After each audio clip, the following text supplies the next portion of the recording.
Hi guys! Welcome back to my channel. So ngayon guys, na araw na to ay Huwebes na maulan. So kaya ngayon, ito yung suot ko ngayon. Kasi ang lamig-lamig, ang lakas ng ulan dito sa Bicol guys. So sana sa araw na to ay okay lang kayong lahat. And God bless everyone. So ngayon guys ay ang topic natin ngayon, or ang topic ko ngayon, so nakikita nyo dyan sa title ko. So, paano ba na mabilis na mamonetize? Kasi guys, meron ditong nag-request or nag-comment sa bago kong yung kasi meron dyan guys na nag-comment sa latest vlog ko, si Sis Olive Belandres. Ayan, ito yung sabi niya. Congrats sis, wow naman, mapapasa na all ka na lang. Di pa ako namomonetize sis, minsan magtopic ka sis ng kung paano ka mamonetize ng mabilis. Magandang content yon, lalo na sumasahod ka na. So ito, nabasa ko tong comment niya. So ngayon naglaan ako ng konting oras para masagot ito, nakatanungan niya na gusto niya na mag-share din ako ng about sa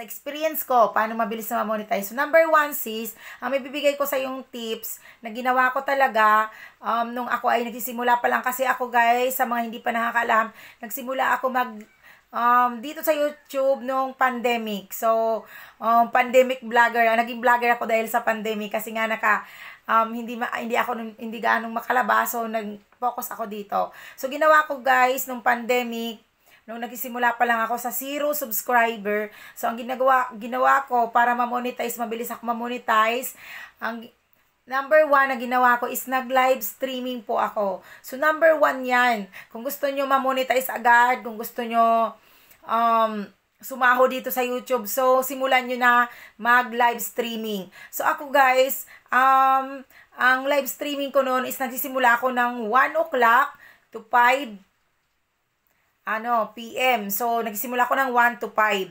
Yan ginagawa ko noon. Tapos, paggabi, kapag meron pa akong bakante noon, or may load pa kasi wala pang wifi noon, so load lang, data lang ang ginamit ko.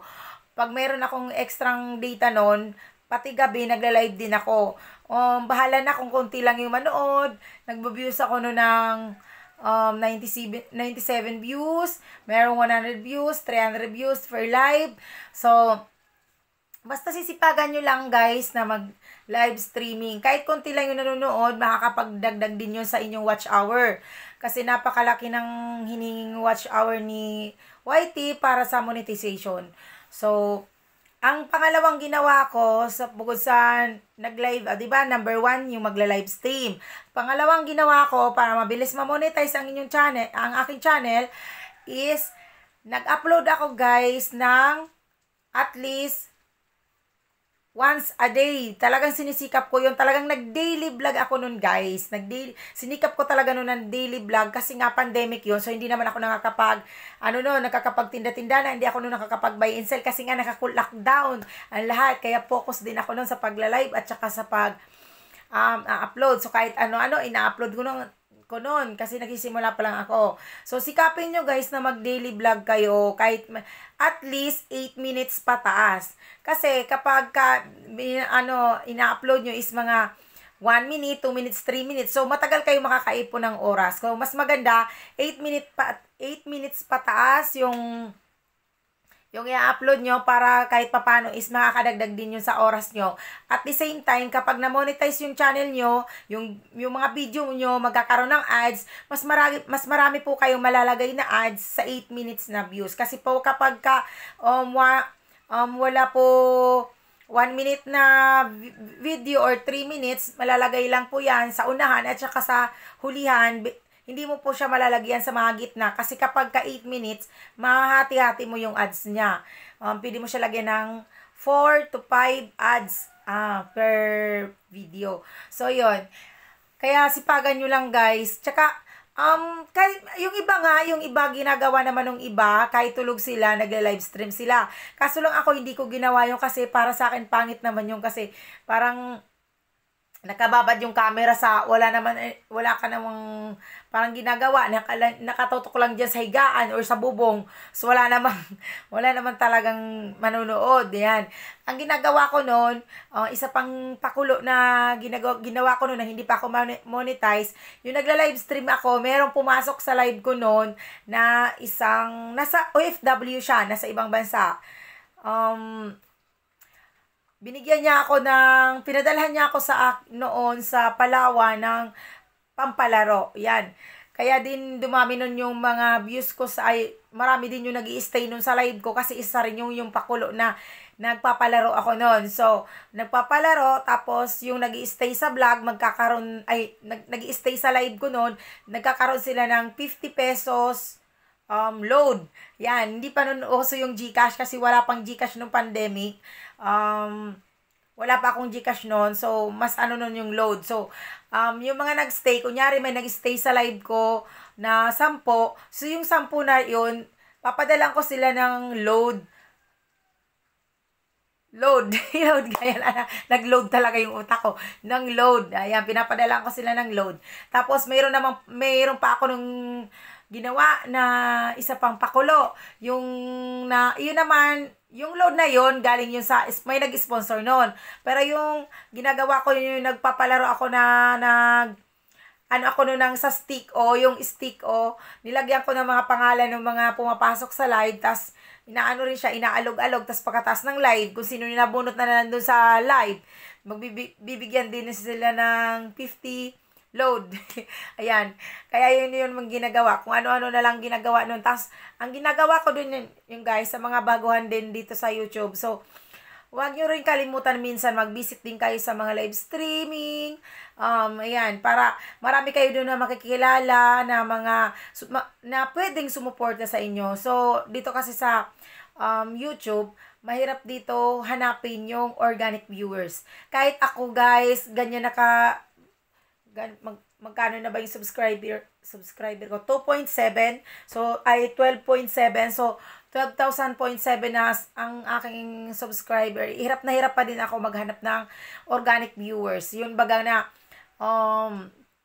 ano man ay upload mo, ikusa silang manonood. Kasi guys, kapag nakuha natin sa sub to sub, ayan, 'di ba sa Facebook follow to follow, dito sa YouTube is sub to sub ang tawag natin. Pag nakukuha natin sa ganyan, is mahirap talaga na parang bibihira talaga yung magi-stay sa channel mo or manonood sa'yo. Kasi pinanood ka lang nila kasi nga nag-sub sila sa'yo. Pero pagkatapos nun, hanggang sub na lang talaga yun. Steady na lang yun. Pero hindi man talaga sila manonood sa video mo.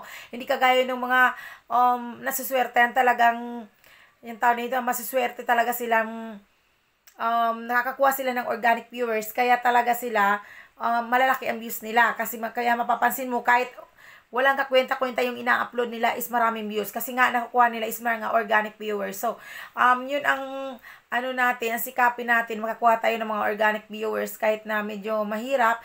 Kasi nga, para sila talaga yung magsusupport sa atin hanggang sa dulo. Ano man yung mga binag-vlog natin. So, yun, sis, sana may konting natutunan kang tips sa akin. So, ngayon, ang simula, kung hindi ka pa nagsisimula ng pag-live, so mag-start ka na mag-live streaming. Kahit hindi mo gayahin yung akin, kasi ako nag-live ako na ng 1 to 5 hours. So, kung kaya mo lang mag-live ng 1 to 3 hours, ayan, kung may ginagawa ka, di pasulpot-sulpot ka na lang. Kasi ako nun, pwede na yon. At least dumadagdag yung ano mo. Siguro in 1 year, baka makaya mo na ma-monetize yung channel mo. Kasi yung iba taon, nag-iilang taon, 3. At kasi hindi naman nila napupukusan, umabot ng 1 to 3 years. Pero ako guys, sa totoo lang, na-monetize ang channel ko nagsimula ako ng January noon. February, March, April, May, June. 5 months lang. Talagang mabilis lang ako na monetize kasi nga sakto na sinisipagan ko talaga noon ng 1 to 5 hours or paggabi noon, nag-extra pa ako na noon ng 1 hour na mag-live at higit sa lahat, inaraw-araw ko talaga yung pag-upload ng video. Napakalaking tulong yun kasi nagkakaroon ako ng views na yung mga province live ko na mga nagkakaroon ako ng views na mga 300, 400, 500 views. So, tuwang-tuwa na ako. Kasi hindi pa ako nun makapag 1K na na views. Pero napakalaking tulong. Sakto naman, pagka monetize ko nun, syempre may ads na yung ko. Alagad ako, nakasahod kagad ako kasi nakapabiral ako ng video. So, yun lang ang mo, wag mong kalimutan. Live streaming, maging active ka or updated kang mag-upload ng once a day na 8 minutes na video. At, mag-visit ka rin ng mga ibang channel para kahit paano makakuha ka rin ng magsusupport sa'yo. Kahit medyo mahirap ang organic viewers, okay lang yon. At least, kahit paano, sa tagal-tagal naman, makakaipon ka rin naman ng watch hour at hindi rin pasasaan sis, mamomonetize yung channel mo. Huwag ka lang talaga magsawa or huwag lang tayong magmamadali na mamonetize dito sa YouTube kasi ang hirap-hirap talaga kunin ng watch hour na yon. So, kailangan ng tiyaga. Yung iba kasi na akala nila mabilis basta-basta lang maging vlogger, so hindi nila alam sobrang taas, 'di ba? Yung 1K subscriber ngayon, hindi mo basta-basta yun makukuha, mas lalo na yung watch hour. So konting tiyaga lang, yun nga po, kapag may tiyaga may nilaga. So ayan, sa mga hindi nag-skip ng aking ads, maraming salamat. At sana ngayong buwan na to, mabuo ko na naman ang aking $100 para sumahod naman tayo kahit konti. Ayan, maraming salamat. God bless everyone. Hanggang sa susunod. Bye-bye sis. At thank you sa pag-comment mo. So yan, para sa'yo yan. Sana may may natutunan kahit konti or may na tips ako nabigay sa'yo. Ayan. Maraming salamat sa inyong